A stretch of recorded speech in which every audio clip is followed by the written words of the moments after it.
ఈ విషయాన్ని గుర్తుపెట్టుకొని ఇప్పటికైనా మొండి పట్టైనా సరే స్పెషల్ స్టేటస్ అన్నది ఆంధ్ర రాష్ట్రానికి అవసరం కాబట్టి ఇప్పటికైనా స్పెషల్ స్టేటస్ మీద చంద్రబాబు గారు సీరియస్ గా వర్క్ చేసి ఇది సాధించుకు రావాలి అని కాంగ్రెస్ పార్టీ ఆంధ్ర రాష్ట్ర ప్రజల తరఫున డిమాండ్ చేయడం జరుగుతుంది. ఒక స్పెషల్ స్టేటస్ కాదు, పోలవరం ప్రాజెక్టు కూడా ఉంది. పోలవరం ప్రాజెక్టుకు చంద్రబాబు గారు 2 రోజుల క్రితం వెళ్ళడం జరిగింది. నిజానికి పోలవరం ప్రాజెక్టు రాజశేఖర రెడ్డి గారి ఆలోచన. 2004లోనే రాజశేఖర రెడ్డి గారు 10,000 కోట్లతో 20 లక్షల ఎకరాలకు నీళ్లు ఇవ్వాలి అని తలపెట్టిన ప్రాజెక్టు పోలవరం ప్రాజెక్టు. రాజశేఖర రెడ్డి గారి హయాంలోనే కుడి ఎడమ కాలువలు పూర్తి చేయడం జరిగింది. ఆ కాంగ్రెస్ హయాంలోనే 4,500 కోట్లు అంటే దాదాపుగా 40% పనులు పూర్తి చేయడం కూడా జరిగింది. కానీ తర్వాత అధికారంలోకి వచ్చిన చంద్రబాబు గారు పోలవరం ప్రాజెక్టు కాస్టును అమాంతంగా 29,000 కోట్లకు పెంచారు. కానీ పనులు మాత్రం పూర్తయినట్టు ఎక్కడా కనిపించలేదు. 2018 కల్లా నేను పూర్తి చేస్తాను అని రాసి పెట్టుకోండి అని చంద్రబాబు గారు ఆ రోజు అసెంబ్లీ సాక్షిగా ఛాలెంజ్ కూడా చేశారు.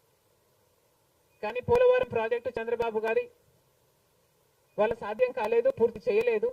ఆ తర్వాత అధికారంలోకి వచ్చిన జగన్మోహన్ రెడ్డి గారు పోలవరం ప్రాజెక్టుని మళ్ళీ రివర్స్ టెండరింగ్ అంటూ మొదలుపెట్టి 55,000 కోట్ల రూపాయలకు దాన్ని ప్రాజెక్టు కాస్టును పెంచారు. తీరా చూస్తే ఏ పని జరగలేదు. ఇప్పటికైనా చంద్రబాబు గారు చెప్తున్న మాట ఏమిటి అంటే 75% పనులు మా హయాంలోనే పూర్తయ్యాయి, 25% పనులు మిగులున్నాయి, నేను పూర్తి చేస్తాను అని చెప్పడం జరిగింది మొన్న చంద్రబాబు గారు. చంద్రబాబు గారిని కాంగ్రెస్ పార్టీ ప్రశ్నిస్తుంది.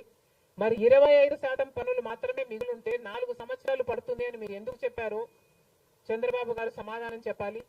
పోలవరం ప్రాజెక్టు మీద ప్రజలకు క్లారిటీ లేదు కాబట్టి పోలవరం ప్రాజెక్టు మీద ఒక వైట్ పేపర్ మీరు రిలీజ్ చేయండి. దాంట్లో అసలు పోలవరం పరిస్థితి ఏమిటి, దాని డిజైనింగ్ దగ్గర నుంచి మొదలు పెడితే అసలు దాని ప్రస్తుత పరిస్థితి ఏమిటి, మీరున్న 5 సంవత్సరాల అధికారంలో ఉన్నప్పుడు ఏం చేశారు, తర్వాత జగన్మోహన్ రెడ్డి గారు ఏం చేశారు, ఇప్పుడు ఏమి చేయాలి,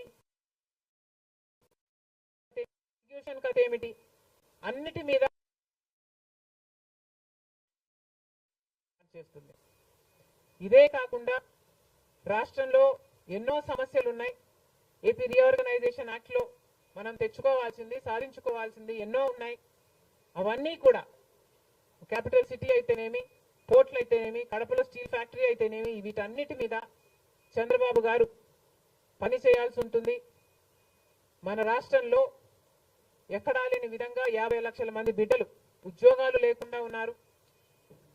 ఇవన్నీ దృష్టిలో పెట్టుకొని చంద్రబాబు గారు ప్రజలకు ఒక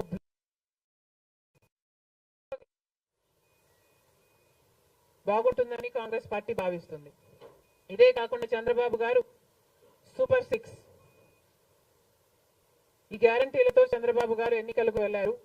దీంట్లో యువతకు 20 లక్షల యువత వరకు ఉద్యోగ అవకాశాల కల్పన కల్పిస్తామని చెప్పారు. లేదా 3,000 రూపాయలు ప్రతి నెల ప్రతి నిరుద్యోగికి నిరుద్యోగ భృతి ఇస్తామన్నారు చంద్రబాబు గారు.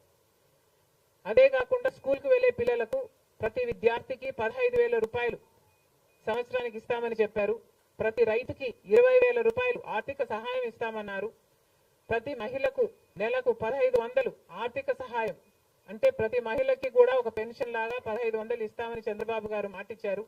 మహిళలకు ఉచిత బస్ ప్రయాణమే కాకుండా ఏడాదికి 3 గ్యాస్ సిలిండర్లు కూడా ఉచితంగా ఇస్తామని చంద్రబాబు గారు సూపర్ 6 లో ఇవ్వడం జరిగింది.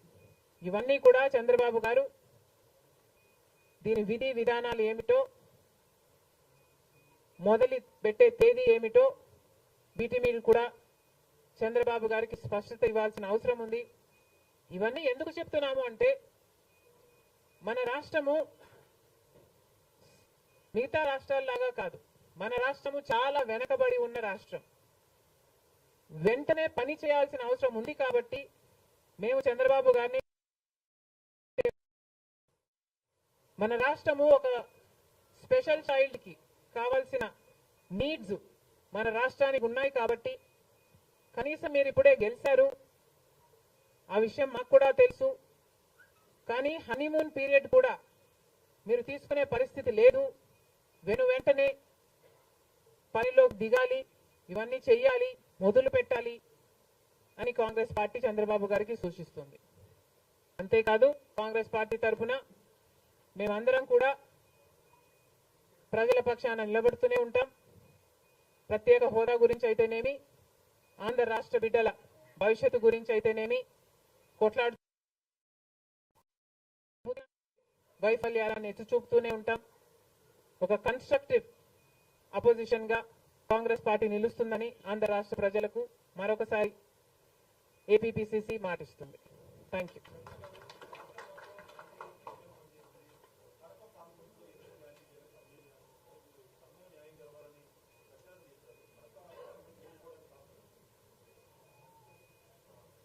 Kadapa situation is a different situation because కడపలో ఎంపీ ఉన్నాడు, ఎమ్మెల్యే ఉన్నాడు, అధికార పక్షం.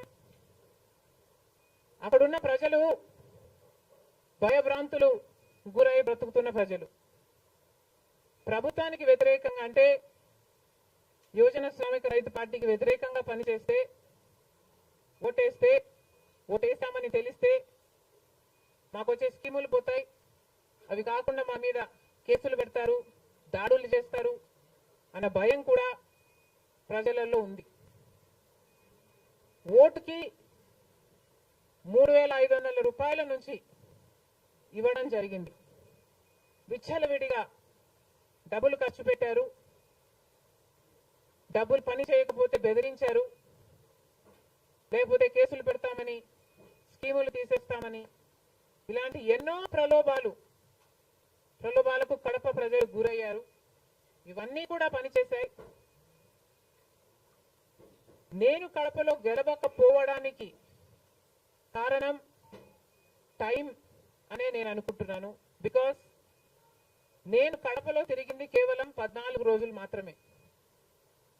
14 రోజులు క్యాంపెయిన్ చేశాము, మిగతా టైం స్టేట్ వైడ్ క్యాంపెయిన్ చేశాము. మేము 14 రోజులు ఎంత కష్టపడినా కూడా we were not able to cover most of the geographical area.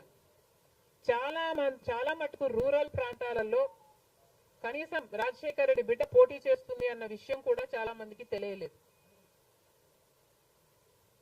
మేము పోటీ చేసింది కూడా ఎలాగైనా సరే మళ్ళీ హంతకులు, హత్య చేపించిన వాళ్ళు చట్టసభలకు వెళ్ళకూడదు అని ఉద్దేశంతో మాత్రమే పోటీ చేయడం జరిగింది. సరే, అది జరగకపోయి ఉండొచ్చు, కానీ ప్రజల కంటే పైనున్నది దేవుడు. ఐఎమ్ వెరీ షూర్ వాళ్ళ పాపం పండుతుంది, పండే రోజు కోసం దేవుడు కూడా ఎదురు చూస్తున్నాడని నా అభిప్రాయం.